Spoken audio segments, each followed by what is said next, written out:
संतोष देशमुख यांचा गुन्हा नेमका काय होता? खंडणी मागणाऱ्यांना विरोध केला म्हणून त्यांची निर्घृण हत्या केल्याचा आरोप भाजपचे आमदार सुरेश धस यांनी केलाय। संतोष देशमुखांच्या मारेकऱ्यांना मोका लावा, त्यांना बिनभाड्याच्या खोलीत ठेवा अशी मागणी त्यांनी केली। तर आरोपींना त्यांच्या नातेवाईकांना आणि मित्रमंडळींना भेटू देऊ नका, त्यांची तेरे नाम चित्रपटातल्या सलमान खान सारखी अवस्था झाली पाहिजे असा टोला सुरेश धस यांनी लगावला। त्याच्या मारहाणीचं चित्रीकरण केलंय, व्हिडिओ कॉल केलाय आणि दुसऱ्याला दाखवला, बघा ह्याला कसं मारतोय आम्ही। तो विव्हळतोय, ओरडतोय आणि पाण्यासाठी भीक मागतोय। आणि तो काय म्हणत होता, बाबा मी कोणाचंच नाव सांगणार नाही, माझ्या गावाला नाव सांगणार, आता बस करा, मारू नका।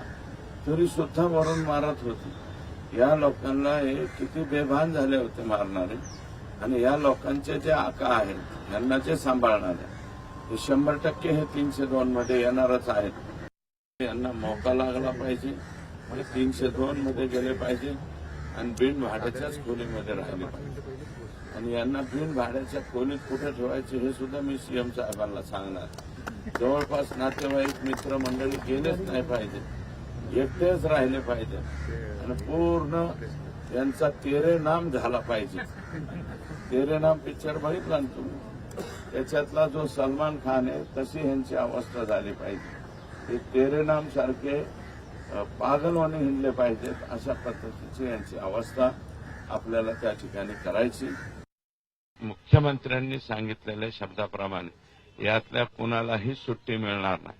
आका असो, आकाचा आका असो, नाहीतर बाका असो, नाहीतर टाका असो, ही सगळीच्या सगळी ही बिन भाड्याच्या खोलीत गेली पाहिजे, एवढा प्रामाणिक प्रयत्न आम्ही करू।